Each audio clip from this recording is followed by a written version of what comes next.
হুম, কুত্তা তুই আমাকে কিস করলি কেন? কিস করবে না তো কি করবে? যতবার তোর কাছে আসি তোর ওই গোলাপি ঠোঁটজোড়া আমাকে যেন কাছে টানে। কুত্তা হারামি, তাই বলে আমার ঠোঁটে এইভাবে টর্চার করবি? তোর ঠোঁটজোড়া এতটাই মিষ্টি যে তোকে কিস না করে থাকতেই পারি না। তুই একটা বাজে ছেলে, তোর কখনো ভালো হবে না, তুই কখনো বউ পাবি না। বউকে চেয়েছি, তুই হলেই হবে। আর আমি তো বলে দিয়েছি আমি তোকে প্রচণ্ড পরিমাণে ভালোবাসি। তুই বুঝিস না আমি তোকে ভালোবাসি না? তুই আমার ফ্রেন্ড, আর তুই বলছিস তুই আমাকে ভালোবাসিস। দেখ, এটা কখনোই সম্ভব না। কেন সম্ভব না? আমাদের দুজনের জুটিটা কি দেখতে খারাপ, নাকি আমাদের দুজনকে একসাথে মানবে না বল? আমি অত কিছু জানি না, কিন্তু আমি তোকে ভালোবাসতে পারবো না, ব্যাস। আর তুই আমার সাথে এরকম করিস কেন সব সময়? তুই কেন জানিস না? আর কি রকম করি বলতো?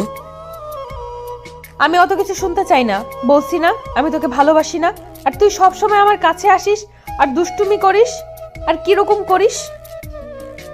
কি রকম করি সেটা তো বলবি। তুই তো একটা লুচু ছেলে, তোর না হয় শরম লজ্জা নেই, সবটা উড়ে গেছে। আমি কি লজ্জা শরম ছাড়া নাকি? সবার সামনে তুই বারবার শুধু আমাকে জড়িয়ে ধরিস, কিস করিস, আদর করিস। এটা কি? হ্যাঁ, আমি কি তোর বউ নাকি? বউ না, বেস্ট ফ্রেন্ড, গার্লফ্রেন্ড। ওই জন্যই তো আদর করি। আর তোকে আদর করতে না আমার সেই লেভেলের মজা লাগে। কুত্তার শখ কত! তুই আর কখনো আমার কাছে আসবি না। আর যদি আমার সাথে এরকম করিস, তাহলে কিন্তু আমার থেকে খারাপ আর কেউ হবে না।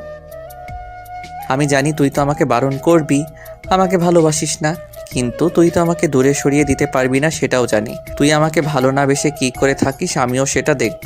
শোন, তোর যত ইচ্ছা তুই আমাকে দূরে সরিয়ে দিতে পারিস, তাই বলে আমিও কি দূরে সরে যাব নাকি? হ্যাঁ, কুত্তা হারামি, ভালো হয়ে যা, না হলে কিন্তু আমি আঙ্কেল আন্টিকে সবটা বলে দিতে বাধ্য হব।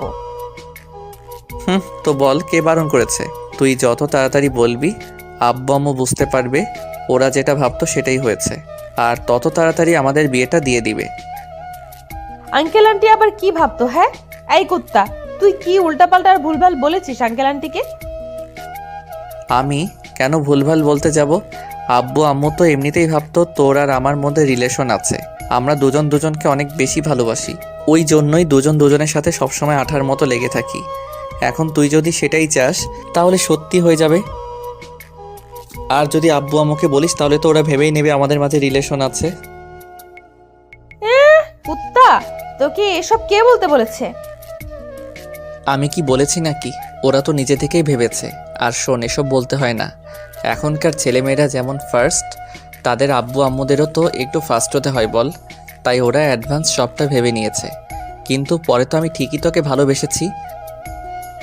আর আমি জানি তুই আমাকে কতটা ভালোবাসিস। তাই এখন এসব কথা না বলে আমি তোকে প্রপোজ করছি, তুই প্রপোজালটা অ্যাকসেপ্ট করে নে। হ্যাঁ, কুত্তার শখ কত! আমি বলছি না আমি তোকে ভালোবাসি না, তারপরে তুই বারবার কেন আমাকে এসব কথা বলিস? কেন বলবো না আমি তোকে ভালোবাসি? আর আমি তোকে ভালোবাসি না, তুই বুঝিস না, তারপরেও কেন বারবার আমার কাছে আসিস? তোকে আমি বলেছি না আমি তোকে ভালোবাসতে পারবো না? কিন্তু কেন? তুই আমাকে ভালোবাসতে পারবি না কেন? আমি কি দেখতে খারাপ, নাকি আমার কোনো বাজে অভ্যাস আছে? জানি না, কিন্তু আমি তোকে ভালোবাসতে পারবো না, ব্যাস। আমরা ফ্রেন্ড আছি, ফ্রেন্ডই থাকবো। তুই কিন্তু ফের আমার সাথে দুষ্টামি করবি না। আর যদি এইভাবে আমার উপর রোমান্টিক অত্যাচারগুলো করিস, তাহলে কিন্তু আমি সত্যিই বাসায় বলে দিব। আমি তো সেটাই চাই, তুই বলে দিস। তুই যতই বারণই করিস আমি কি শুনবো নাকি? আমি ততবার তোর কাছে আসব, তোর সাথে রোমান্স করব, নিজের কাছে টেনে নেওয়ার চেষ্টা করব। তোকে আদর না করলে তুই বুঝতে পারবি কি করে আমি তোকে কতটা ভালোবাসি। কুত্তা হারামি, তোর কখনো ভালো হবে না। তুই একটা বাজে ছেলে, তুই একটা লুচু। তুই সবসময় শুধু আমার ঠোঁটে কামড় দিস, আর আমার ঠোঁটটা আর 12টা বাজিয়ে দিস। তোর ঠোঁটটা এতটাই মিষ্টি যে তোর কাছে না এসে থাকতে পারি না। তোকে আদর করতে ইচ্ছা করে, আর তার উপর তোকে কিস করলে ভুলবশত কামড় দিয়ে দেই। জান, ওই জন্য রাগ করো তুমি? কুত্তার আদেক খেতে দেখো, জান বলছে।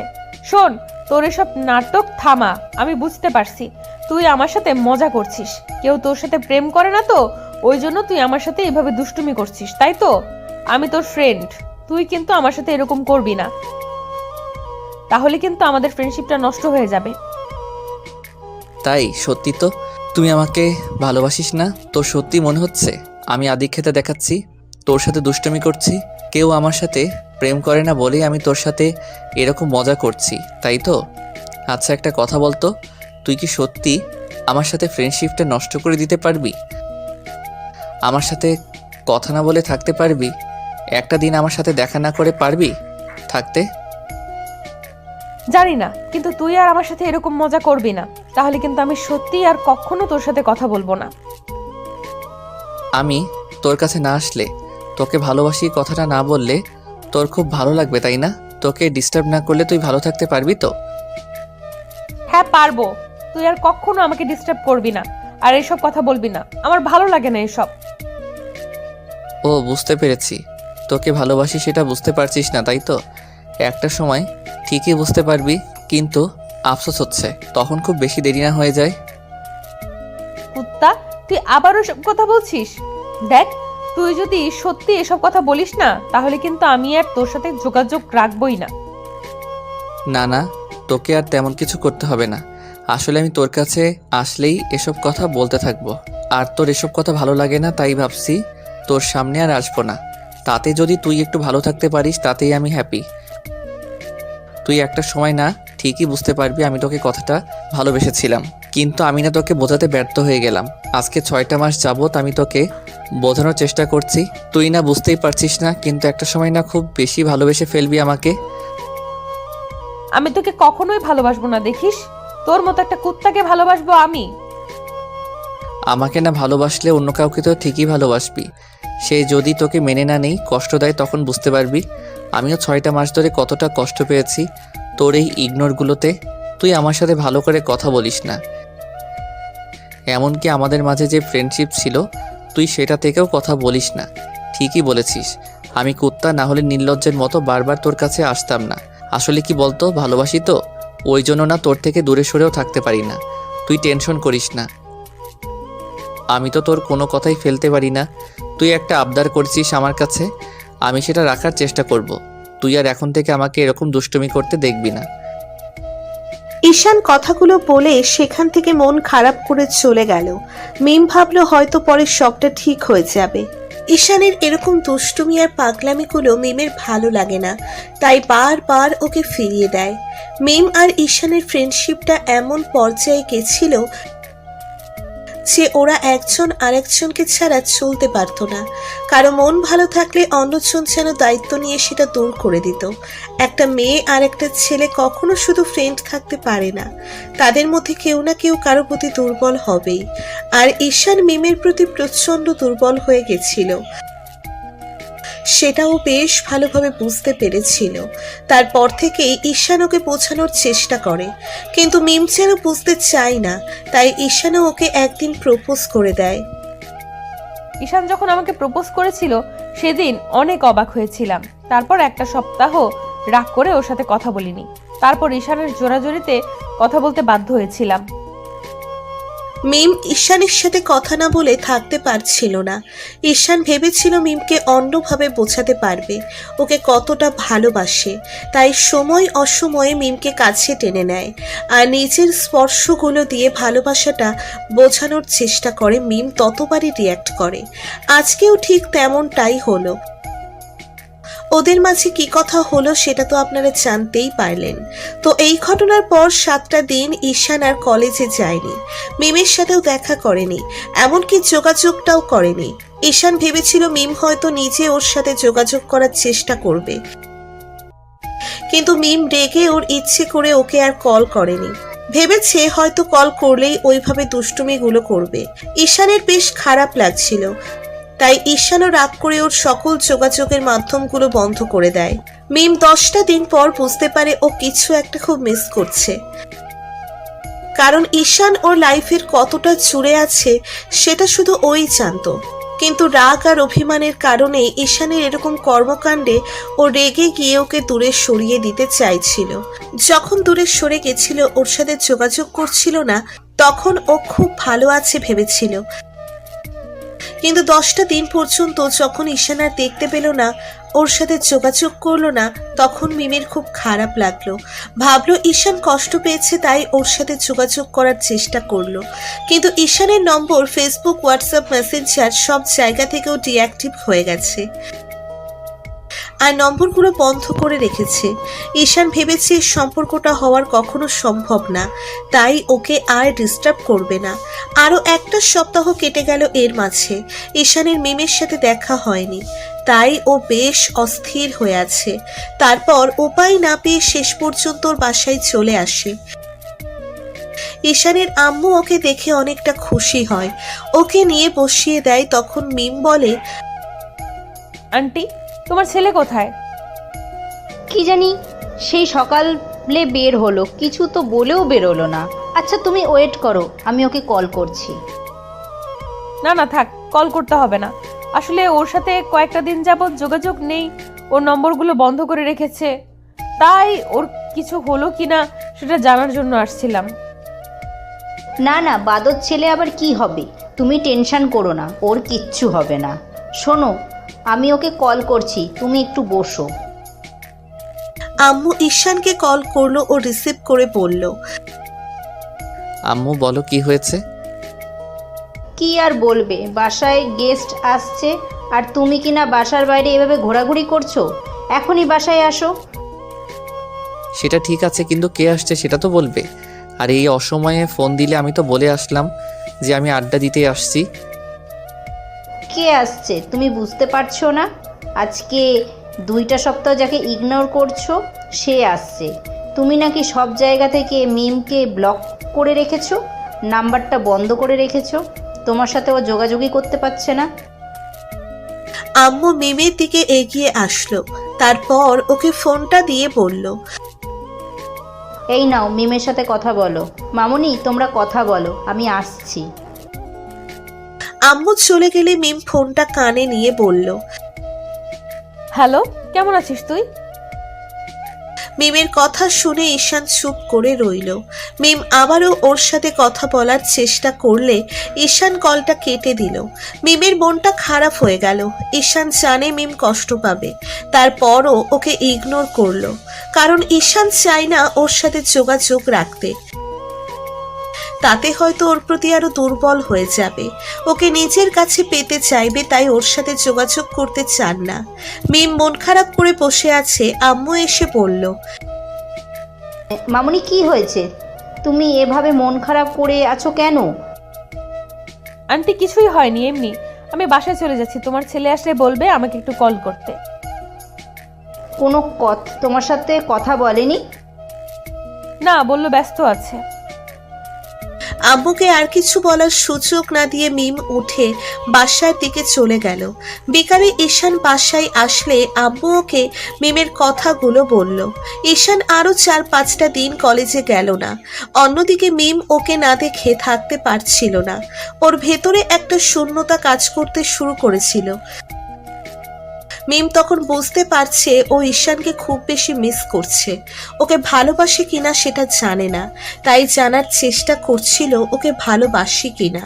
তারপর যখন মিমের বান্ধবীগুলো ওকে বলল ও ঈশানকে ভালোবেসে ফেলেছে, ওকে ছাড়া থাকতে পারবে না, তখন মিমেরও আর বুঝতে বাকি রইল না ও আসলে ঈশানকে ভালোবাসে। অন্যদিকে আব্বু আম্মু ঈশানকে এভাবে বাসায় থাকতে দেখে আর এদিকে ওদিকে ঘুরে বেড়াতে দেখে ওকে জিজ্ঞেস করে কি হয়েছে, কিন্তু ঈশান কিছু বলছিল না। তারপর ঈশান ঠিক করলো আবার কলেজে যাওয়া কন্টিনিউ করবে, তাতে আব্বু আম্মু বিষয়টা বুঝতে না পারে। পরদিন কলেজে আসতেই দেখতে পাই মিম ওর বান্ধবীগুলোর সাথে বসে আছে। ওকে দেখেই ঈশান ক্লাসের দিকে যেতে গেলে মিমের বান্ধবী ওকে বলে এসব কলেজে আসছে। মিম যেন দেহে প্রাণ ফিরে পায়। এতগুলো দিন পর ওকে দেখার জন্য আর নিজেকে আটকে রাখতে পারে না। দৌড়ে ঈশানের কাছে আসতে গেলে ঈশান ওকে দেখে এড়িয়ে যেতে চায়। মিম দৌড়ে এসে ওর সামনে দাঁড়ায়। ঈশান পাশ কাটিয়ে চলে যেতে গেলে মিম ওর একটা হাত ধরে ফেলে আর বলে, কি হয়েছে তোর? আমাকে ইগনোর করছিস কেন? তুই বুঝিস না তোর ইগনোরটা আমি নিতে পারছি না? আমি তোকে ইগনোর করব কেন? আর তুই কে যে আমি তোকে ইগনোর করতে যাব? এখন বলছিস আমি কে? আমি তোর বেস্ট ফ্রেন্ড, আর তুই না আমাকে ভালোবাসিস, তাহলে ইগনোর করছিস কেন? কে বললো তোকে ভালোবাসি? তুই না বললি আমি তোর সাথে মজা করছি? তাহলে এখন আবার কি মনে করে বলছি যে আমি তোকে ভালোবাসি? দেখ, এসব উদ্ভট কথা বলিস না তো। তুই তো চাইতি আমি যেন তোর সামনে না আসি, তাহলে এখন আবার তোর কি সমস্যা হলো? এতদিন চাইলাম, কিন্তু এখন চাই না। আমি তোকে না দেখে তোর সাথে কথা না বলে থাকতে পারি না, তুই সেটা জানিস না? আমরা জানি অনেক কিছুই, কিন্তু সেটা প্রকাশ করতে চাই না, তাই আমিও আর এগুলো জানতে চাই না। আমাকে ছাড় আর যেতে দে। আমাকে ছেড়ে দূরে চলে যেতে চাইছিস? থাকতে পারবি তো আমাকে ছাড়া? ভালো থাকতে পারবি তো? অনেক কিছুই আমরা পারি না, কিন্তু সেটাই আমাদের করতে হয়। ছাড় এখন। আর এসব কথা বলছিস কেন? হুটহাট করে তোর কি হয় মাঝে মধ্যে? মাঝে মধ্যে কিছু হয়নি, কিন্তু সেই দিন হয়েছিল। বুঝতে পারিনি গত 6টা মাসে সেই ছেলেটা আমাকে ভালোবাসে, তার ভালোবাসাটা। কিন্তু এখন বুঝতে পারছি তুই আমাকে কতটা ভালোবাসিস। হুটহাট করে তোর কি হলো বলতো? এইসব কথা বলছিস, তুই তো চাস না আমি এসব বলি, তাহলে আজকে নিজে থেকেই বলছিস যে তোর কি মাথা খারাপ হয়ে গেছে নাকি? তুই পাগল হয়ে গেছিস বলতো? পাগল? আমি এতদিন ছিলাম, আর এতদিন বুঝতে পারিনি যে তোকে ভালোবাসে, কিন্তু আজকে ঠিকই বুঝতে পারছি।